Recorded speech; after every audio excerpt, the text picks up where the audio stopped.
This is Gregory Stewart's mother. My son was murdered in East St. Louis, Illinois, May the 29th of 2020. I'm desperately reaching out to the community for help in solving the murder of my son. My son and our family deserve answers and justice and closure. And these people, they shouldn't be walking around on the streets. They need to be held accountable for what they did to my son. Someone took a sign off of a street post, took it to my grandson's memorial, and planted it in the memorial Wednesday morning. And my daughter was killed Wednesday evening. Now tell me that's random? They killed my son a few years ago, and she's seeking justice for our son. And whoever shot my wife, God to see you, he gonna take care of you. On the evening of May 3rd, 2023, Tatiana had just finished her shift at the Marriott St. Louis Grand Hotel in downtown St. Louis, Missouri. It was a routine she knew well. Same building, same parking garage, same path to her car. But this time, she never made it home. Just after 6 p.m., gunfire erupted inside the hotel's parking garage. Tatiana was found behind her vehicle, suffering from multiple gunshot wounds. She was pronounced dead at the scene. What made her death even more unsettling wasn't just where it happened, but when. Because just hours earlier, something strange had appeared at her son's memorial. And in the weeks leading up to that night, Tatiana had been pushing harder than ever for answers. This wasn't just another shooting, and for her family, it never felt random. But before we get there, we have to go back to who Tatiana Stewart was, to the son she lost first, and to the fight for justice that defined the final years of her life. This is the life and death of Latasha Stewart. My son was murdered in East St. Louis, Illinois, May the 29th of 2020. I'm desperately reaching out to the community for help in solving the murder of my son. If you all were in my shoes, how you would feel, Today it's me, but tomorrow it could possibly be you. Latasha, or Tatiana Stewart, was born in the late 1960s or early 1970s to her family in the Metro East region, growing up within a community tightly bound by family, work, and resilience. Long before her name became known in the headlines, Tatiana was a dedicated daughter, a sister, a wife, and above all, a loving mother. Her life was deeply rooted in the rhythms of family and community, the kind of life that's defined by daily commitments, long friendships, and the responsibility of caring for the people she loved. Though records of her early schooling aren't widely publicized, those who remember Tatiana say she was someone who carried herself with quiet strength and a steady work ethic.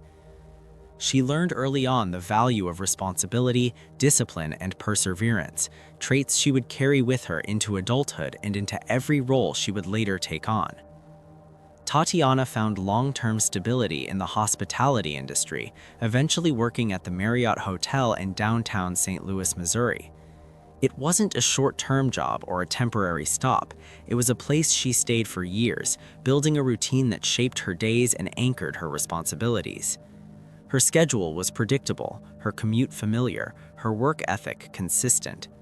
She showed up, she did her job, and she did it not for recognition, but because people depended on her. And that sense of dependability would become one of the most defining traits of her life. Tatiana's work was only one part of her daily rhythm. At home, she carried an even larger role. She was a wife and a mother, raising her children in East St. Louis, Illinois, while balancing long work days with family life. Her home was not free of stress or hardship, but it was centered around care, structure, and presence. Tatiana was not someone who disappeared when things became difficult. Being a working mother was not always easy, but Tatiana balanced her career and her home life with a sense of duty that underscored every choice she made. Tatiana and her husband, Paul Stewart, raised 3 children together, creating a household full of responsibility, laughter, struggles, and love. As her children grew older, Tatiana's days were filled with making sure they had the support they needed, emotionally, physically, and in every way a parent provides for their kids. She took pride in her role as a mother, always present for school events, family meals, and the everyday moments that too often go unnoticed until they are gone. Among her children, one held an especially significant place in her heart, her son, Gregory Stewart.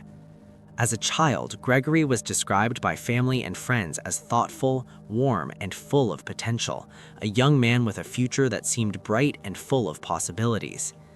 The bond between mother and son was unmistakable. Tatiana wasn't just a parent who provided for Gregory's basic needs, she was deeply involved in his life, guiding him through school, celebrating his milestones, and standing beside him during challenges. Their relationship was one that grew stronger over time, and Gregory was someone she spoke about often with pride and deep affection. As Gregory reached adulthood, Tatiana watched him take on new responsibilities as a father of 5 children of his own. She saw in her son the reflection of her own journey as a parent, the joys of watching her children grow up, the importance of family, and the value of showing up for the people you love. Her grandchildren became part of her world, and she delighted in every moment she could spend with them, sharing in birthdays, holidays, and everyday afternoons that marked the passage of time. And then, one phone call pulled Gregory into a night that would change everything. We're going to fight until we take our last breath or until we get justice. On May 30th last year, Gregory Stewart was shot on the 2400th block of Bond Avenue in East St. Louis. He died from his wounds the following day. 1 year later, his family is still seeking answers and justice. On a Sunday evening in late May of 2020, Gregory was called to a house by an acquaintance on the 2400 block of Bond Avenue in East St. Louis, Illinois. When he arrived, there was already a crowd gathered outside. Nothing about the scene suggested danger at first, just people standing around, talking, waiting for the night to wind down. Until the atmosphere suddenly shifted. As people began leaving the house, an argument broke out. Voices rose, tension spread through the group. Then, without warning, a shooter emerged from nearby bushes, someone who was not part of the argument at all. And in seconds, the night descended into chaos. Gunfire erupted, shots were fired directly into the crowd before the shooter fled into the darkness. There was no confrontation, no chance to react, only confusion and panic left behind. By the time the noise faded, the damage was already done. Gregory was rushed for medical care, but his injuries were severe. He died the following day. He was 31 years old, a devoted father, a beloved son, and the center of a family now forced to confront an unbearable loss. And for Tatiana, the grief did not come quietly. In the months after Gregory's death, Tatiana became much more than a grieving mother. She became a public advocate seeking justice for her son. She appeared at memorials, spoke with media outlets, and asked her community to come forward with anything they knew that might help identify who was responsible. Her voice became one of persistent urgency, not born from spectacle, but from the raw pain of loss and the deep conviction that her son deserved accountability. My son and our family deserve answers and justice and closure. And these people, they shouldn't be walking around on the streets. They need to be held accountable for what they did to my son. In televised interviews, she spoke honestly about her heartbreak, asking not for sympathy, but for help. She said she believed that people in the neighborhood where Gregory was killed knew more than they had shared, and she asked them to finally speak up. Good morning, everyone.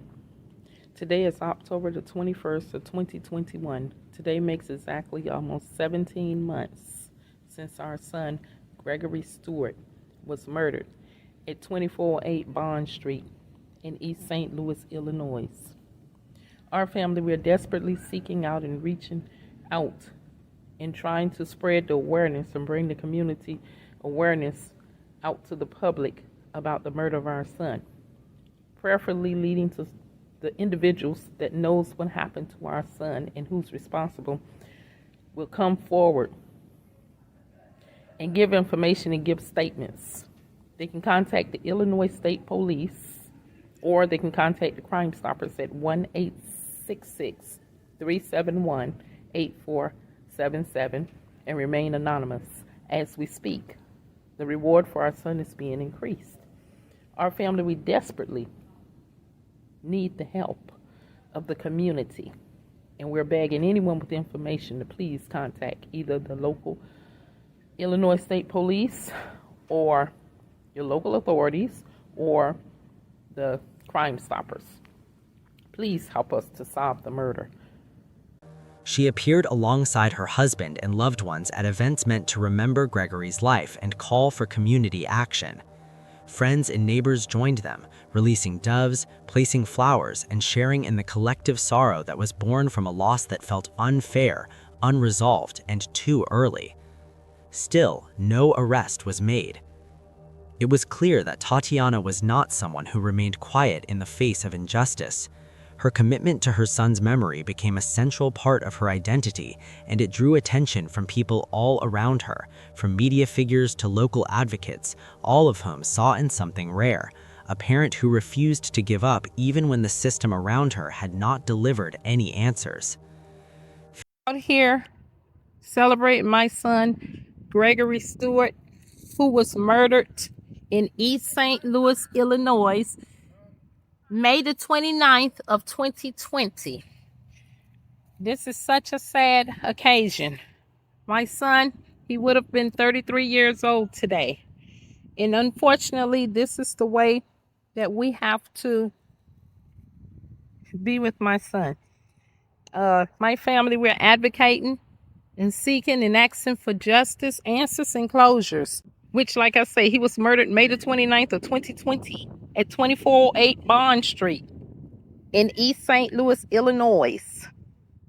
And all we need is for people to come forward with the truth, leading to the arrest and the conviction of the people that's responsible for murdering our son. Please help our family. This is a hurtful, senseless, painful feeling. I wouldn't wish this on anyone. Please come forward with the truth and help our family so that we can obtain justice. Family members described the strain that came with waiting for justice that never arrived. The sense of frustration was palpable, and Tatiana often spoke of the pain of losing a child, especially to senseless violence, a pain that she said could not be fully understood unless someone had lived it themselves. In her words, her public pleas were not about keeping her son's memory alive. They were about forcing a conversation that had been ignored. 34th birthday today. You would have been 34 years old. He still is. And Right. we thank everyone for being out here today, myself and my husband. We thank all of our family and friends for coming out and helping us to join. And also, as we're celebrating his birthday today, we're advocating, seeking, and praying for justice and praying for the people in East St. Louis, Illinois, because we know they know what happened to my son and who's responsible for someone to do the right thing and just come forward with the truth and help us so that we can obtain justice for our son. Yes. Because you don't know the pain of losing a child, especially the senseless gun violence. And the silence only grew heavier.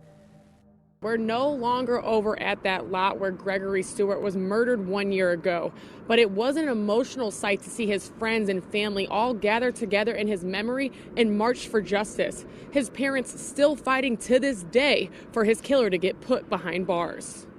You see his daughter over there crying? These people in East St. Louis don't care nothing about that. These police don't care nothing about that hollering. You hear me? It's corrupted. Cortez Rice is a civil rights activist from Minnesota and was a close companion to George Floyd. He traveled to East St. Louis to support the Stewart family during the rally in March. And just advocate for families, seeking justice for the families, for us against stolen lives, for against police brutality, gun violence, and racism. So, I'm here for Gregory Stewart's family. That's what I'm here for. In the weeks leading up to what would later be the most tragic day of her own life, Tatiana continued to balance her responsibilities at work, her duties as a mother, and her relentless effort to find the truth for her son's death. Every day was a mixture of routine and heartbreak, with her job at the Marriott providing structure, her home providing closeness, and her advocacy providing purpose. But everything changed on the morning of May 3rd. That day, a street sign was discovered missing from its post and placed at Gregory's memorial near the family's home. The sign identified a nearby intersection, and its placement immediately raised concern. Family members noticed it that morning and discussed it uneasily, unsettled not just by what the sign was, but by where it had been placed and when it appeared. And Tatiana did not ignore it. According to her family, Tatiana contacted police and reported the sign, believing it was important. LaTosha Stewart called Regional Crime Stoppers Executive Director Alicia Pashota just days before she was murdered. That last call was about her son's unsolved homicide. In the days leading up to that morning, she had already been in contact with Crime Stoppers about Gregory's unsolved murder. She was actively pushing for answers, documenting what she saw, and refusing to dismiss anything that felt out of place. It was another attempt to force attention back on a case that had been left unresolved. By the end of that same day, Tatiana returned to a routine she knew well. She finished her shift at the Marriott St. Louis Grand Hotel and walked toward the parking garage where she had parked her car, just after 6 p.m. It was a familiar path, one she had taken countless times before. But this time, she would not make it home. The East St. Louis mother was murdered just steps away from her job yesterday in a downtown St. Louis parking garage. Natasha also became a victim of gun violence. Police say they found her body lying behind her car in the Marriott Hotel parking lot in downtown St. Louis. Now, last spring, Natasha talked with our Travis Cummings, making a plea for people to come forward to help solve her son's murder. Inside the garage, gunfire suddenly erupted. Tatiana was shot while making her way to her vehicle, collapsing behind her car. Police identified the victim as 56-year-old Latia Stewart, and we're told that Stewart was an employee at the Marriott Hotel here in downtown St. Louis, and her body was found at the Marriott's parking garage behind me, behind her vehicle. Officers were called to the parking garage at North 9th Street and found Stewart shot multiple times. Her husband says she worked for the Marriott Hotel in downtown St. Louis for 20 years and wants the gunman caught. And the City of St. Louis Public Safety Department released this statement, and it reads in part: the St. Louis Police Department continues to have patrol officers visible in downtown St. Louis areas, collaborating with the sheriff's officers, park rangers, and other public safety personnel. Well, at this point, authorities say that the shooter remains at large, and they're encouraging anyone with information to contact Crime Stoppers. The attack was swift and disorienting, unfolding in a space meant for transition, not confrontation. And within moments, the routine she had relied on for years was gone. Police were called to the scene just before 7 p.m. When officers arrived, Tatiana was unresponsive. She had been shot multiple times and was pronounced dead at the scene. She was 56 years old. The woman who had spent years demanding justice for her son was now gone herself. Working mother trying to find what happened to her son, raising her other children, and then this right out of the blue. She was going to call me back, and then this morning I found out that it was her in the parking lot of the garage. I was completely shocked that that was someone I knew, and she would call me and talk to me on a monthly basis. News of her death spread quickly. For the Stewart family, the shock was immediate and overwhelming. Less than 3 years after losing Gregory, they were now forced to confront another loss. This time, the mother who had carried the fight for justice. And almost immediately, questions began to surface. Tatiana's husband, Paul Stewart, told reporters that she had been leaving work when she was shot. He spoke publicly through grief, asking for accountability and expressing faith that whoever was responsible would be brought to justice. Shot 3 times. They killed my son a few years ago, and she's seeking justice for our son. The Illinois State Police come to my house, tell me ain't nothing they could do. Now they done killed my wife, the same people. And now I don't know what to do about this situation. I don't have no help but God. And whoever shot my wife, God will see you, he gonna take care of you.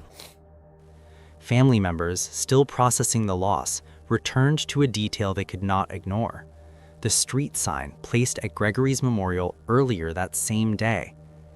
The timing unsettled them. Morning, the sign. Evening, Tatiana was killed.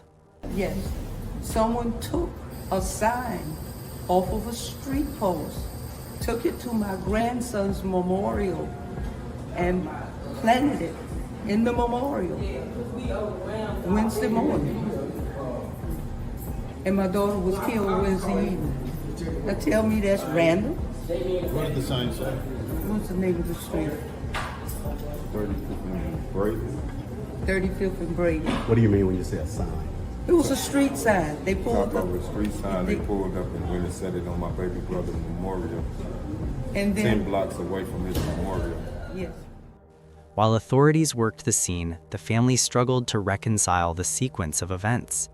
They did not claim certainty, but they did not believe the timing was random. And then the situation escalated. The following night, police reported additional shootings inside the same parking garage. 2 men were shot and wounded during what authorities described as robbery attempts. The similarity in location immediately drew attention, both within law enforcement and among the public. But there was a critical distinction the family emphasized. According to available reports, Tatiana's case did not show clear indicators of a robbery. Her belongings were not publicly reported as taken. The family pointed out that her situation did not align cleanly with the later incidents described as robberies. Throughout this period, Tatiana's husband, Paul Stewart, continued to speak publicly. His words were marked by grief, faith, and restraint. He did not speculate. He did not accuse without evidence, but he made one thing clear: his wife did not deserve to be reduced to a statistic or a footnote in a broader narrative. That discrepancy widened the gap between the family's fear and the official narrative. As detectives pieced together the timeline, attention focused on activity in and around the garage across multiple nights. Surveillance footage, witness statements, and patrol responses were reviewed as investigators worked to determine whether the incidents were connected or simply occurring in the same place. And then a suspect emerged. On May 5th, 2023, police announced the arrest of the 35-year-old Deshaun Wilson. He was taken into custody after allegedly attempting to rob a couple in the same downtown garage. For uncovering the man accused in a string of violent downtown crimes already had a long rap sheet. Deshaun King Wilson returned 3 separate times to a Marriott garage downtown. Police say his crime spree cost one woman her life. Tonight, Chief Investigative Reporter Lauren Traeger has been digging into Wilson's background and asking why he wasn't already behind bars. Authorities said Wilson was connected to the subsequent shootings that left 2 men wounded in the same garage the following night. Investigators tell us good old-fashioned police work and surveillance video helped them quickly arrest the suspect. Businesses downtown were unbelievable in assisting us in any way we could possibly need assistance, especially the hotels and the convention center, America Center. In the deadly shooting of 57-year-old Latasha Stewart Wednesday night, Stewart's family members tell me she was shot to death while sitting behind the wheel of her car on the 5th floor of the Marriott Hotel near 9th and Washington Avenue. They say Stewart worked as a banquet server at the hotel for the past 20 years. Police believe the suspect also shot 2 men inside the same hotel garage last night in unrelated shootings. A police source telling 5 on Your Side this afternoon the suspect tried to rob a couple at that Marriott, but when a security guard spotted him, we're told the man quickly ran off. Police chased him and then arrested him. Prosecutors later charged Wilson with first-degree murder in connection with Latatia Stewart's death, along with armed criminal action and assault charges related to the additional shootings that injured 2 men in the same garage the following night. Investigators stated they believed the incidents were connected and driven by opportunity rather than targeting. But the most significant allegation followed soon after. Authorities emphasized that technology played a central role in the arrest. Surveillance cameras and cooperation from nearby businesses helped identify and track the suspect's movements. Here is just some of his file, a laundry list of cases leading up to the most serious: murder. Much of this occurring, of course, in the midst of the chaos at the Circuit Attorney's Office. Wilson will now be held without bond on all 3 of his new cases. We just got a response from the Circuit Attorney's Office, which said, quote, in March, her office presented to the grand jury seeking upgraded charges on Deshaun Wilson for an incident in 2022. The grand jury issued these upgraded charges, and a warrant was issued for his arrest set at no bond allowed. Went on to say, our office will continue to do everything in our power to hold this violent offender accountable. During his arrest, police said Wilson discarded a firearm while fleeing, though investigators had not publicly confirmed whether that weapon was the same one used in all the shootings. But for Tatiana's family, the official explanation never fully answered their questions. They publicly disagreed with the conclusion that the attack was random. They pointed instead to the sequence of events: the street sign placed at Gregory's memorial that morning, Tatiana's call to police, her recent contact with Crime Stoppers, and her years of public advocacy demanding justice for her son's unsolved murder. To them, the timing was impossible to ignore. And there was another painful reality that could not be overlooked. Gregory Stewart's murder remains unsolved. No arrest has been made, no charges have been filed. The case that Tatiana spent years fighting to reopen still has no resolution. Today, the Stewart family lives with 2 truths at once: that a suspect has been charged in LaTatia Stewart's death, and that the original injustice that defined the last years of her life remains unanswered. Tatiana was a mother who refused to let her son's name fade into silence. She believed accountability mattered, even when it came slowly, and even when it demanded personal sacrifice. In the end, her life was taken before she ever saw the justice she fought for. And so the story does not end in closure. It ends with a question that still hangs over East St. Louis and downtown St. Louis alike, about violence, about silence, and about what happens when justice is delayed long enough that it begins to shape who is left behind. This is not the only unsolved murder in East St. Louis, let alone the St. Louis area. As I was talking to people at the rally, they were telling me how sick they are, tired of losing the people they love and feeling like no one cares. The Stewarts are asking if you have any information regarding their son's murder to contact authorities or call Crime Stoppers. Because when a family is forced to grieve twice, the search for truth doesn't stop at an arrest. It only becomes more urgent. This was the child that found his mama in the parking garage. This is the child that tried to bring life back to his mama. What do you think about it? Let us know what you think in the comments below. And if you found this story intriguing, please like, share, and don't forget to subscribe for more stories like this.